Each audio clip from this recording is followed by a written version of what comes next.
एखादा पारंपरिक पदार्थ केला की जाग्या होतात त्या फक्त जुन्या आठवणी आणि तो आठवण्यांचा खजिना.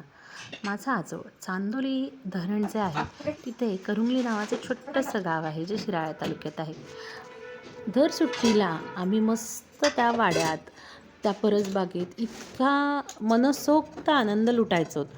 परसबागेत जी वेगवेगळ्या भाज्या आहेत, झाडं आहेत, आंब्याची, सीताफळीची, पेरूची, अशी वेगवेगळी झाडं आमच्या आजीने लावलेली होती. त्या झाडांची फळं, परसबागेतल्या भाज्या अशांचा इतका आस्वाद घ्यायचो.